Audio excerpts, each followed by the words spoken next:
Hey, I'm Jack Gately, and I'm here with Jeff Smith. Hey there, Jeff. How you doing? I'm well. How are you? And I've never met Jeff before. We've talked on the phone many times, and we're Facebook friends. But this is like the first time I ever got to meet him. That makes us friends in real life. And now we're in on Facebook, IRL, right, as my daughter would say. And the reason why I wanted to interview Jeff today about his new initiative, Keep It Local, is, well, I've been just kind of like watching his life on Facebook for the last couple of years, and thank you so much for sending my pleasure. Students to my real estate school. I really appreciate that. Thank you for the referrals. And still waiting on those checks. Yeah, well, I'm paying it back now by talking about your new initiative. So Jeff is from Mashpee, and we're here in downtown Sandwich with the beautiful pond behind us. Not at the Glass Museum because we were kicked out. Right. So. Well, what is that? The mill or whatever that was. We were too loud. So Jeff, you're sporting your Keep It Local shirt. Keep It Local. That's and right. What's Keep It Local? So Keep It Local is a socially responsible, emphasis on socially responsible marketing firm that focuses on giving back to the local community through initiatives such as our school drive right now. You hopefully have seen it all over Facebook. I have. Yeah, it's it's raised thousands of dollars in school supplies thanks to the dozens of local businesses and hundreds of local Cape Codders that have donated school supplies to children in need. The initiative and the idea behind it was to try to reduce one aspect of bullying throughout the community. When kids go back to school, when they walk in the door on that first day, hopefully they walk in with new backpacks, new binders, new pencils, things like that, so that the anxiety of having that all the social anxiety behind walking into school is somewhat reduced by having new supplies. So you fit in. Yeah, I mean, there is a financial burden that everyone faces. And let me tell you. Yeah, it's like, somebody told me today, Andrew Golden from Leprosarium and Laprosina. I know Andrew. Yeah, he lives in my neighborhood. Yeah. So he was talking today, he said buying school supplies is like a second Christmas, which, the financial burden that some families face is significant, and that was certainly a reason why we did it. However, the social anxiety that children face going into school was probably the bigger initiative that we wanted to put onto it, because bullying on children is out of control. My children watch YouTube, and some of the chaos that goes on YouTube, the pranks, the bullying, the hatred that's spewed on YouTube is out of control. So we wanted to try to make sure every child, regardless of the situation that their parents have kind of put them into, why they're in a financial need is not important, but the walking into school on that first day with new supplies was the important part. So we wanted to make sure. Binders, there's the sneakers, there's the book, the backpacks. You said the backpacks are your biggest need. Right. So we were able to, thanks to Scott, the owner of Murphy's on Main, which is the bar I bartend at. That's Murphy's on Main. Yep. Where are they? The old Kelly's, the old compound, corner of C Street and Main Street. He's generously donated not only space for a drop box, he's donated his bar on Wednesday, August 29th. So I'm not sure when this will be finally edited. We'll have it up, very hopefully get it up over August the weekend. August 29th between 3 p.m. and 6 p.m. We're going to have over 220 backpacks, I believe, stuffed with thousands of dollars in school supplies. Wow. In partnership with Kiwanis Club of Cape Cod, thanks to Brian Morrison, who is a Barnstable police officer.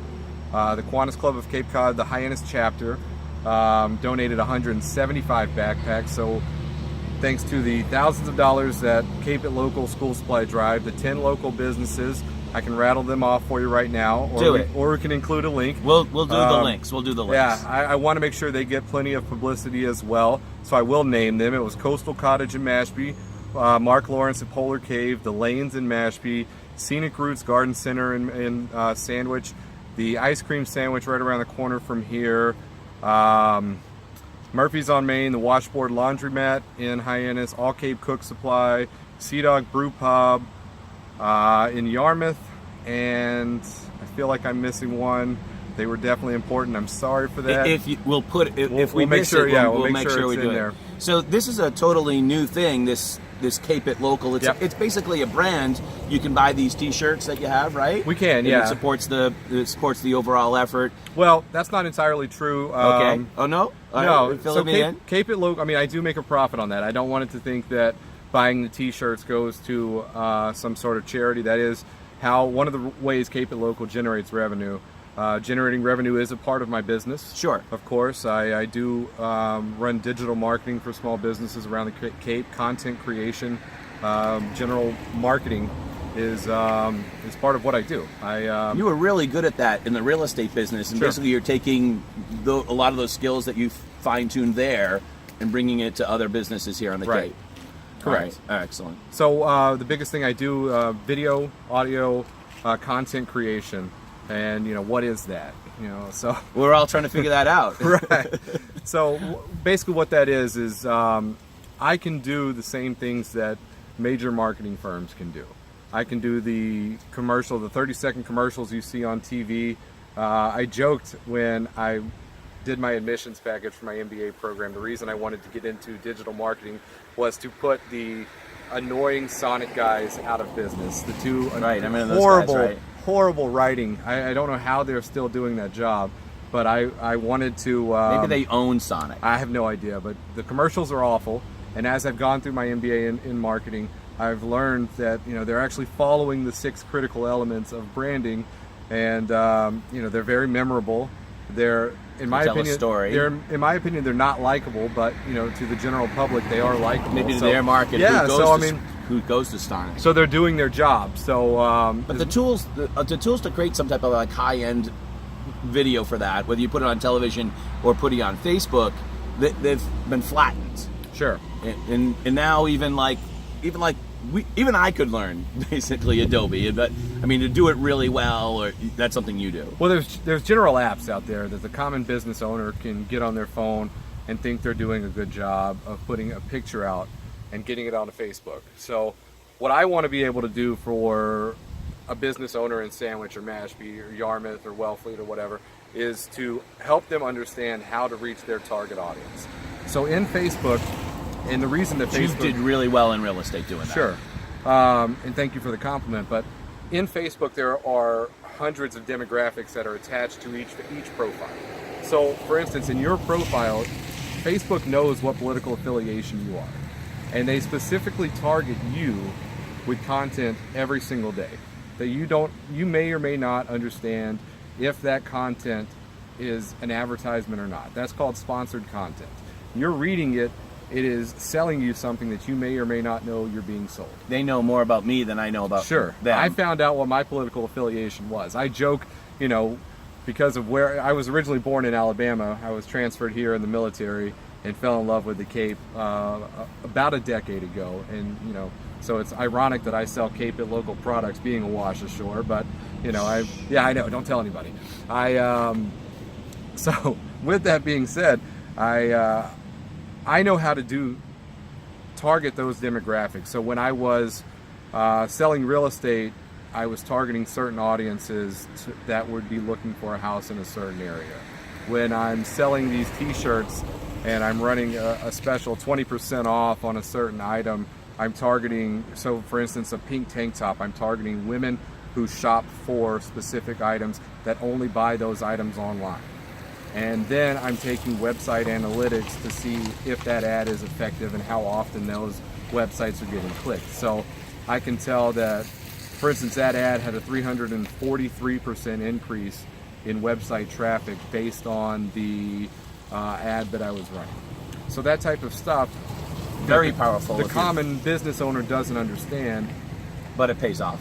It pays off. So I can spend $20 on an ad, reduce my product by 20%, and a business owner doesn't want to reduce their product by 20% because they don't, their profit margins are tight. However, if you sell more products over the back end, it all adds up. So you asked me when we first sat down or first met outside of our cars, how do I make money with the company? In all honesty, Cape It Local is not overly profitable yet. It's only been in existence since I don't know, the beginning of July. I think I got my first couple months. Well, that's okay. You Yeah. just started out. So I started Keep It Local. I think I got my first order of these T-shirts the last week of June. I bought 150 between the T-shirts and the tank tops, and then another 75, so 220 something products. I'm down to basically just the long sleeves, which was the last. Well, those are off season, so I haven't pushed those yet. Yep. So I'm almost sold out. Wait till October. Yeah, I'm almost sold out of the T-shirts and tank tops. So I've made a profit on those. I've raised thousands of dollars in school supplies, which was more of my goal than making money. Right, absolutely. So to answer your question, my goal has not been to generate physical dollars. It has been to build brand equity. Brand equity. And I think that's one of the things that a lot of businesses they're just not patient enough. They want it to turn around next week, this month, or even this quarter, but they don't see that they're trying to build something for the very long term. So brand equity has been my focus. So it's August 24th, I believe. Yeah. So my company has existed since, barely 2 months. It's had a very successful fundraiser. It's been profitable in screen print merchandise, and it's now being featured. I mean, today it was featured on the local radio station for whatever that's worth. It's having a live fundraiser, successful drive. Good for you. It had product, the school supply drive.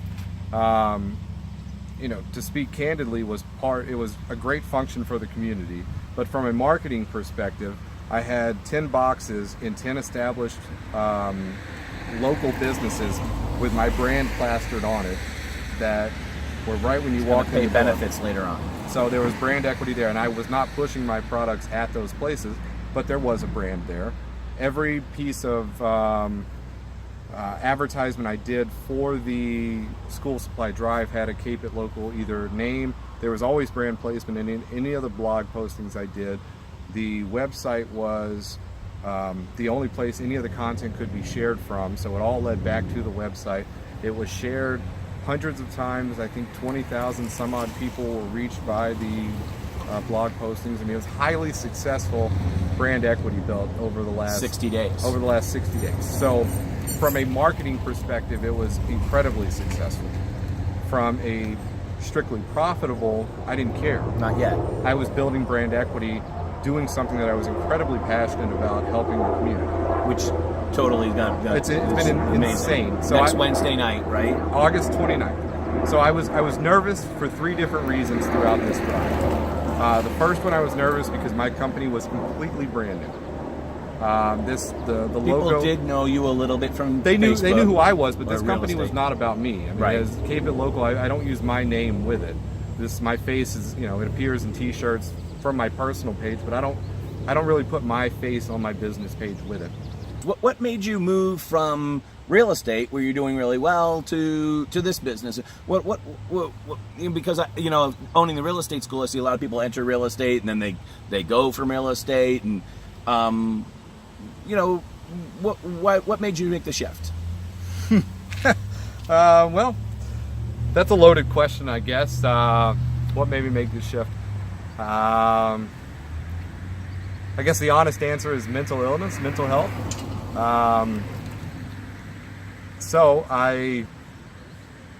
You would think that'd be a long, calculated decision to move from selling in a team environment, selling $10 million a year in real estate, to not doing it would be something that you would think on for months, maybe.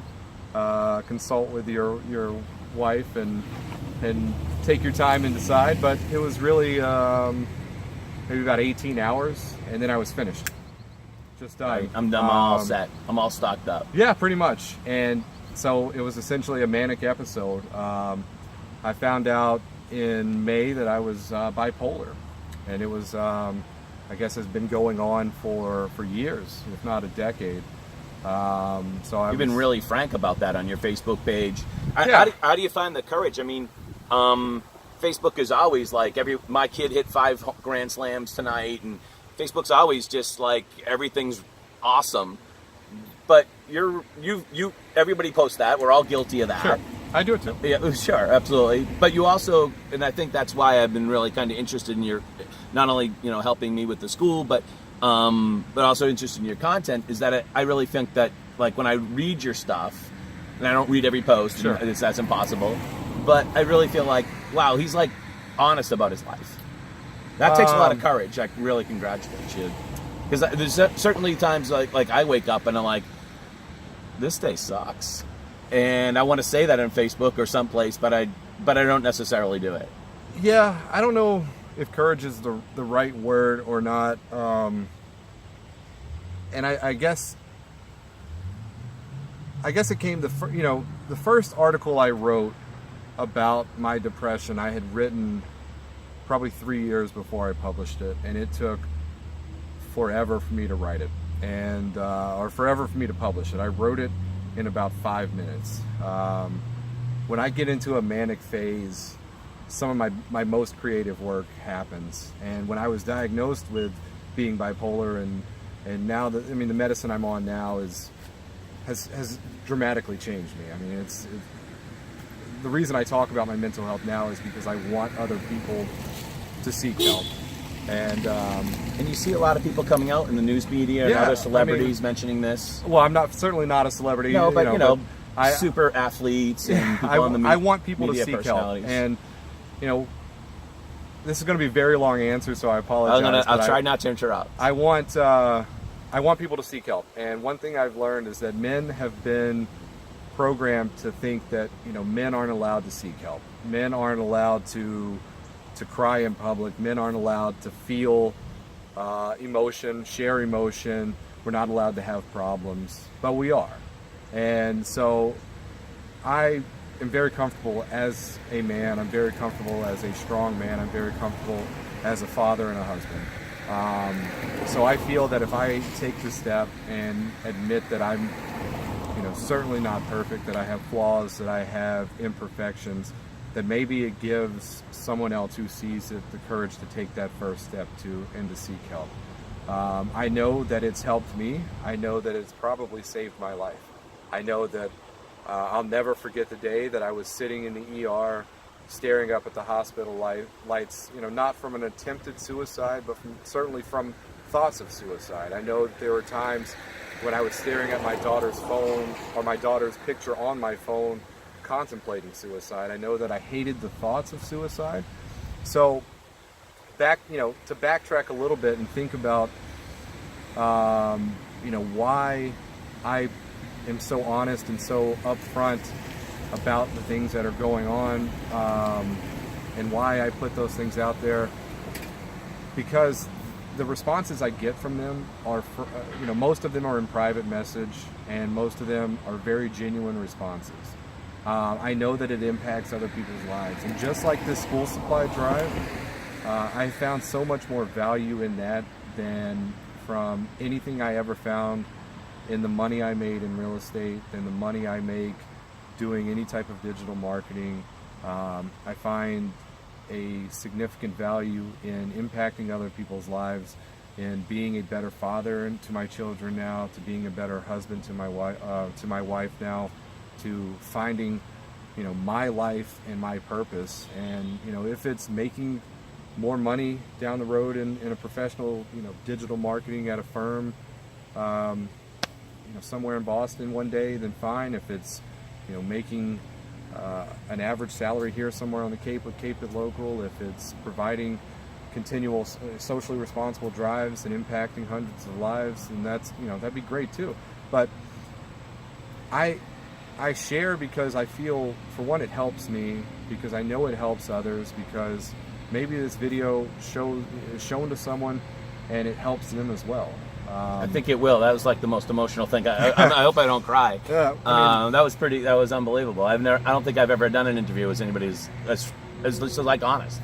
Yeah, that's amazing. Good. What's the next thing for Cape and Local? So there's a couple things on tap. Thank you. Yeah, you're welcome. There's a couple of things on tap. One, we're working on doing it. I've designed one for Mashpee. I want to do a screen printed long sleeve shirt in the school colors for I think at least the upper and mid Cape schools That will 50% of the proceeds will go directly to the PTOs. That'll be just like my current long sleeve shirts, except instead of saying Cape It down the side, it'll have the town name. So by just basic math, if I can sell, 500 of those, $3,500 will go directly to the PTOs. It should take off. That would be pretty impactful. At Christmas, we always, for the last few years, just my wife and I, before Cape It Local even existed, and I hate talking about this, but since Cape It Local has taken off to what it is, I kind of have to bring it into the light now. For the last few years, we go to Walmart and pay for a random layaway item. Yeah. Just kind of Did you do that last year? We've done it for the last 3 or 4 years. We'll continue to do that with either our personal funds or money raised. Is it still too late to donate to the school drive? Nope. Still not too late, especially book packs, backpacks? Well, we have over 200 backpacks now since we partnered with Kiwanis. Okay. Oop. School bus. We have over 200 backpacks now that we partnered with Kiwanis. So at this time, we'd probably need general supplies to put into those backpacks. You can go do that at, what's the website? Well, you can either drop them off at, we'll leave the donation box at Murphy's on Main. That'll probably be the best place to drop them off. That'll be the only donation box, Murphy's on Main, in Hyannis on Main Street. Thanks for coming. Yeah, thank you. All right. It's a pleasure. All right, pleasure to meet you for the first time. All right. Absolutely. Hey, we'll see you next time. Bye-bye.